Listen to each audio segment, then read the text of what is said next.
Hello friends, and welcome to my channel. Today I'll be talking about a BSS simulator theory that I've had for a while now. Okay, so if you've ever played BSS Simulator before, you'll know how simple the game is. And these one-way conversations between you and bears inside this LEGO bee game, how can you possibly find lore? The answer's simple: Spirit Bear. Yep, that's right. The bear that you probably just spam click through and therefore know nothing about. Her dialogue may be excessive, but that's what makes her my personal favorite bear in the game. She actually feels like she has a personality. Anyway, after thorough investigation of the wiki, I think I might have uncovered an interesting secret. I believe that Wendy Bee is the reincarnation of Spirit Bear's sister. Okay, I know what you're probably thinking. Spirit Bear has a sister? Yes, in fact she did. In fact, she mentions her 20 times. Spirit Bear has lots of quotes about her sister, and her last acknowledgement of her confirms that she had passed away through the lines, "Nope, no such thing as anxiety or despair, until the day my sister passed away." Okay, now that we've established that Spirit Bear has a dead sister, let's get into the evidence that suggests how she took on the form of Wendy Bee. Let's start with the basics. The name Spirit Bear. Ever really considered it?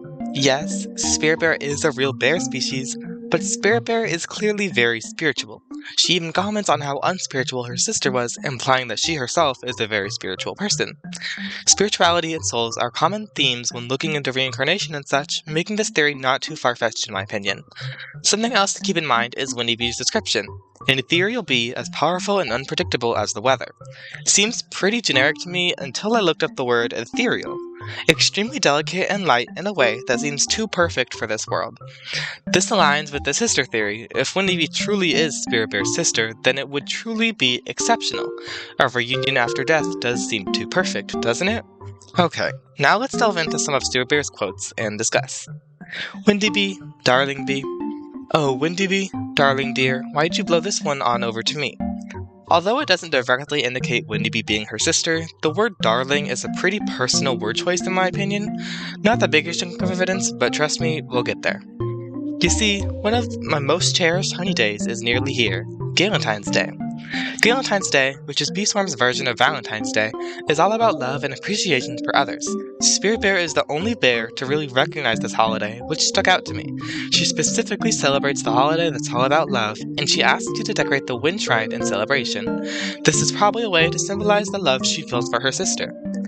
Anyways, if you help me celebrate wind and love, not just romantic love, but love! Love for the wind and love for the bees. Love for the sake of love. This doesn't add anything to my previous argument, I just wanted to include it to show how Spirit Bear recognizes that Galentine's Day isn't only about romance, but also about love in general. And I don't know about you guys, but siblings tend to have very loving relationships. The Galentine Shrine reminds us that we're all just a bunch of lost in love fools, blown around by a greater force that's both beyond us and became us. Okay, this is my last Galentine's related piece of evidence, but in my opinion, it's one of the most significant. It's quite easy to miss, so let's analyze it. Because of the words blown around, it can be reasonably assumed that she's talking about the wind here. The wind is beyond us, but also became us? Think about that carefully. The wind became us, as in her sister could have become the wind, and Wendy Bee kind of symbolizes wind. This might be a stretch, but I really don't think it is. It's a pretty specific choice of words that I think have a deeper meaning. Are you listening to us now, Wendy Bee? Don't be coy, not with me. Wendy Bee can be an unreliable, downright fickle bee. That's right, do you hear me, Wendy? Fickle bee, do you hear me now? Will you go shut that bee up for me, dear? If you won't shut up, we'll make you shut up. Sometimes I wish I'd never brought you here, you breezy little brat. Yes, I brought you here. I don't know. How would I know? These quotes reveal that Spirit Bear and Wendy Bee don't have an entirely positive relationship. They regularly get into squabbles, but ultimately still care about each other.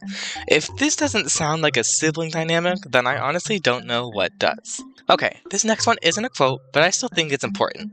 When you find Wendy Bee on the map, the message is, player found Wendy Bee in the blank field. There's no mention of attacking, unlike Vicious Bee. In fact, the sounds it emits are gentle and light, which directly contrasts Vicious Bee's Also, once 5 minutes pass after battling Windaby, the message is Windaby is fleeing, as opposed to Windaby has been defeated, like it says with Vicious Bee. This is definitely intentional. How I see it, Windabies don't really want to hurt you, they just want to play and are underestimating their power. They play for 5 minutes, harmlessly blowing you around the map and rewarding you with prizes, and then retreat to the Wind Shrine. It's impossible to defeat, no matter how high of a level you get it. This aligns with Windaby's playful and benign personality that is described in Spirit Bear's dialogue, leading me to believe that every wild Windaby is just the Windaby that Spirit Bear regularly talks with. This leads me on to my next piece of evidence. Well, my sister. She was the one who wanted sunflowers. For the bees, and also for the seeds, she loved to snack on the seeds. Can you remind me what type of treat Windaby rewards you with? That's right, sunflower seeds. It drops no strawberries, blueberries, or pineapples, it specifically only drops sunflower seeds, which directly relates to Spirit Bear's quote. If her sister became Windaby, then it would explain why Windaby is associated with sunflower seeds in particular. And through it, we maintain a living bond with a certain past. In this quote, Spirit Bear is talking about the Wind Shrine. It's kind of vague, but I think it can be reasonably interpreted as her referring to her ongoing bond with her sister, with the certain past being the days when her sister was still with her. It wasn't always so evident what it was for. The mystery, the magic surrounding that shrine, it was something other entirely when I was young. Making offerings, it didn't make the chimes sway. Windaby, it never responded. Didn't leave a single hint. Isn't that right? By the time I was born, people had already forgotten what put it there. Forgotten what it meant. We continued to make offerings with no goal in mind.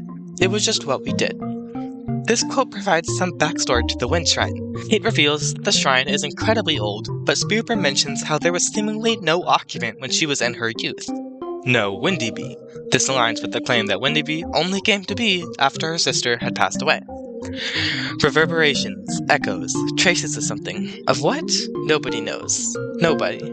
But I know. She looks up at the shrine again. Our world appears before us magically.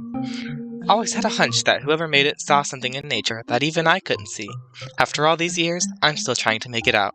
Still trying to open my eyes. But I'd like to think I get the gist of it. Yes, I know. I do. Nobody knows but me.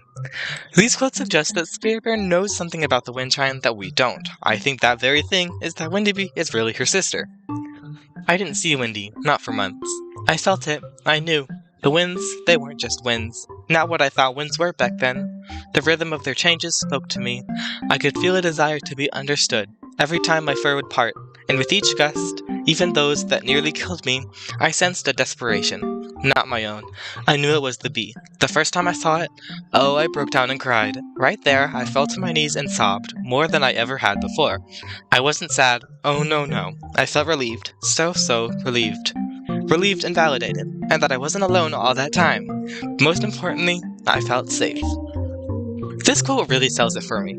Spirit Bear mentions how she no longer felt alone after meeting Windaby, but why would she feel alone if she still had her sister, whom she called her friend?